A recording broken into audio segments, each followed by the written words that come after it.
अच्छा बोलिए आप। हाँ बोलें, आप बोलें। हाँ बोले, आप बोलें। स्पीकर सर, मेरा कल एक सवाल था जो हिंदुस्तान के इतिहास में पहली बार डिसीजन लिया गया कि इलेक्शन कमिश्नर्स को फुल फुल इम्यूनिटी दी जाएगी। ठीक है, ये है ना, इसका जवाब इसका पीछ मैं खत्म नहीं किया सर। इसके पीछे जो थिंकिंग थी वो हमें सबसे पहले बताएं। ठीक है। दूसरी बात, नहीं हरियाणा की जहां इनने बात की, इन्होंने एक उदाहरण लिया, वहां पर अनेक उदाहरण हैं। वो भी आपने दिया था ना, 19 वो भी आपने दिया था, इसलिए दिया वो भी। 19 लाख वहां पे फेक लोग, वो उदाहरण आपने दिया था, इसलिए उसका जवाब दिया। और ये भी हमें बता दीजिए, actually let us have a debate on my press conference. Let us go, let us have very good idea, let us have a debate on the press conferences. Amit Shah ji, I challenge you to have a debate on the 3 press conferences. Please ठीक है, बैठ जाइए माननीय, please माननीय, आपने बात की थी, प्लीज। ये डिबेट ही तो चल रही है। उत्तर प्रदेश में और हरियाणा में दोनों चुनाव में वोट कैसे दे रहे हैं, प्लीज ये भी जवाब दे दीजिए।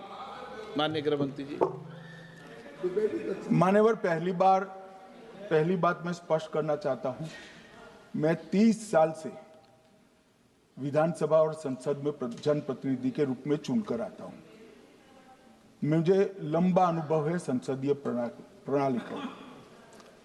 विपक्ष के नेता महोदय कहते हैं कि पहले मेरी बात का आप जवाब दीजिए, मैं सुनना चाहता हूं। आपकी मुंसफी से संसद नहीं चलेगी।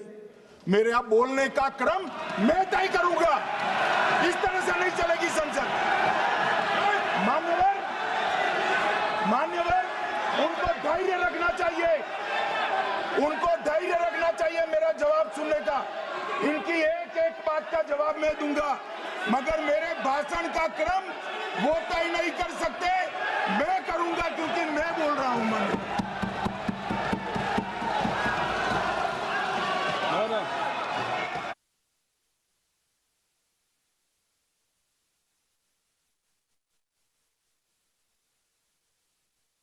एक मिनट गृहमंत्री जी, एक मिनट गृहमंत्री, क्या गलत बोला उन्होंने यही बोला, आपने जो बात उठाई है मुझे कब बोलना है मैं तय करूंगा, यही बोला ना।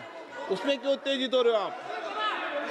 हाँ, आपके 2-2 मिनट में खड़े होने से थोड़ी जवाब देते रहेंगे। नो माननीय गृहमंत्री, नहीं होगा। मैं आपको फिर मौका दूंगा, आपको।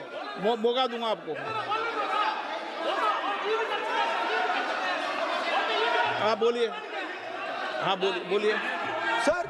ये बोलिए। आपने अगर अमित शाह जी का रिस्पांस देखा तो ये कंप्लीटली डिफेंसिव रिस्पांस है, ये घबराया हुआ रिस्पांस है, ये डरा हुआ रिस्पांस है। अब सुनिए पूरी बात, प्लीज माननीय, नो सच्चा रिस्पांस नहीं है। माननीय गृहमंत्री जी, मान्यवर, आपके चेहरे पर बैठो। मान्यवर, आपके चेहरे पर चिंता की लकीरें मैं देख रहा हूं कि मैं क्या बोलूंगा। मैं उनके उकसावे में नहीं आऊंगा, मैं मेरे विषय पर बोलूंगा। मान्यवर, मैंने इतना ही कहा कि मैं मेरे भाषण का क्रम मैं तय करूंगा। मेरे भाषण का पहले क्या बोलना, बाद में क्या बोलना, मैं तय करूंगा। और मैं मानता हूं कि हर एक वक्ता का ये अधिकार है, उनका भी है, मेरा भी है। कल वो बोल रहे तो हम ऐसा थोड़ी ना बोले आप झूठ क्यों बोल रहे हो, हम नहीं बोल सकते साहब। वो माननीय विपक्ष के नेता है, वो बोल सकते अपना भाषण। मान्यवर, और मैंने तो ये भी कहा, मेरा पूरा भाषण छूट कर कुछ बच जाता है तो आप पूछिएगा, मैं जवाब दूंगा। मगर अब धैर्य भी चाहिए और सुनना भी चाहिए, दोनों चीजें करनी पड़ती है। मान्यवर, वोट चोरी का कोहराम बचा। मैं वोट चोरी किसको कहते हैं वो बताना चाहता हूं। वोट चोरी के 3 आयाम हैं। एक तो मतदाता नहीं है, मतलब योग्यता नहीं है, और आप वोटर बन जाते हो तो वोट चोरी माना जाएगा। दूसरा, आप गलत प्रकार से चुनाव जीतते हो तो वोट चोरी माना जाएगा। और तीसरा, जनादेश को डिफाई करते हो, मतलब वोट के विपरीत आप कोई पद प्राप्त कर लेते हो तो भी एक प्रकार से वोट चोरी होता है।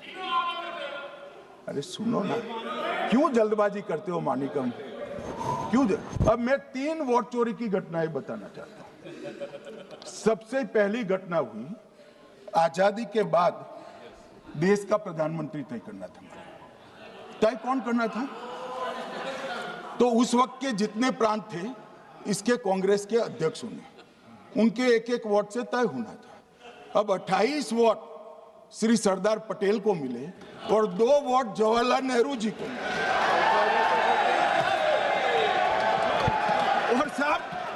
और साहब प्रधानमंत्री जवाहरलाल जी बने।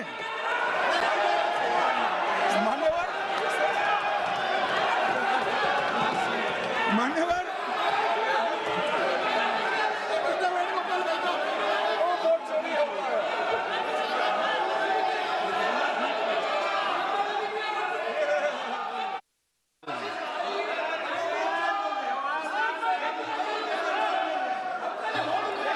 प्लीज, माननीय गृह मंत्री जी, माननीय गृह मंत्री जी, प्लीज।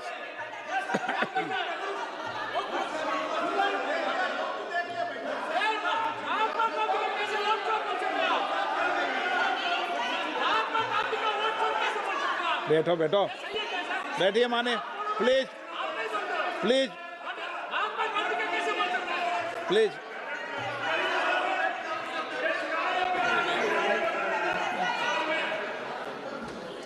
मान्यवर दूसरी, प्लीज बैठिए बैठिए माननीय सदस्य, प्लीज, हर बार नहीं उठते, बैठिए।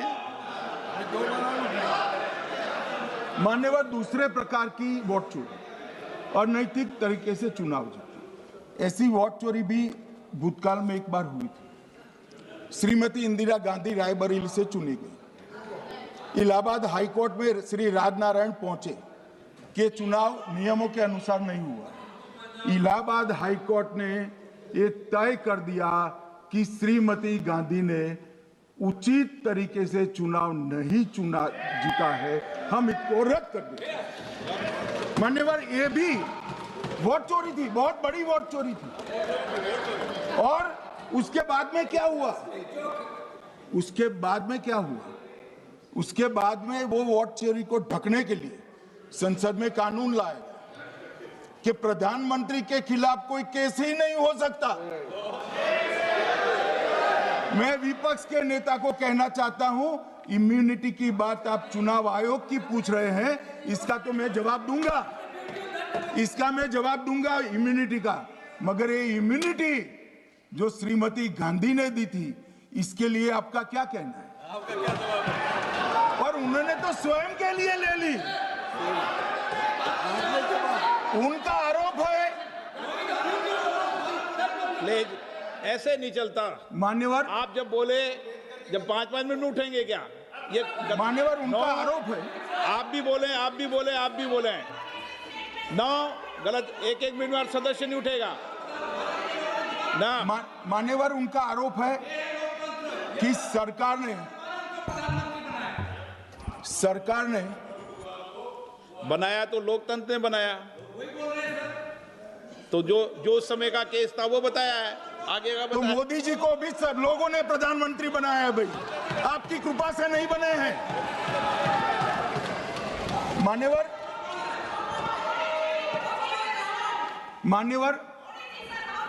नो प्लीज, ऐसे मानक तरीका ठीक नहीं है आपका, 2-2 मिनट में उठना।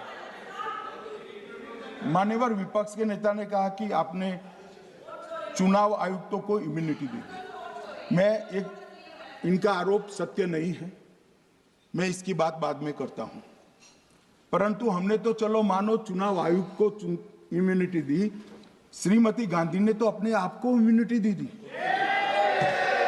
और फिर जब ये संवैधानिक सुधार के वायरस चैलेंज हुए तो वो केस जीतने के लिए 2, 3 और 4 नंबर के सर्वोच्च न्यायालय के जज को बाईपास कर चौथे नंबर के जज को चीफ जस्टिस बनाया और वहां केस भी जीत लिया।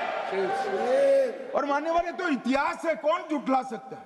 इनको कोई पढ़ाता नहीं है इतिहास, ये तो इतिहास है, सर्वोच्च अदालत और संसद के रिकॉर्ड में रखा हुआ इतिहास है। इसके खिलाफ लल्लन सिंह जैसे कितने लोग पूरा जीवन लड़े बिहार में, इमरजेंसी के खिलाफ जेल में गए, लाखों लोग गए। और तीसरी वोट चोरी कहना चाहता हूं, तीसरी वोट चोरी का प्रकार मैंने बताया था कि योग्यता नहीं है और मतदाता बन जाना। अभी अभी एक वाद पहुंचा है, वाद मतलब डिस्प्यूट पहुंचा है दिल्ली की सिविल अदालत में। उसमें डिस्प्यूट ये है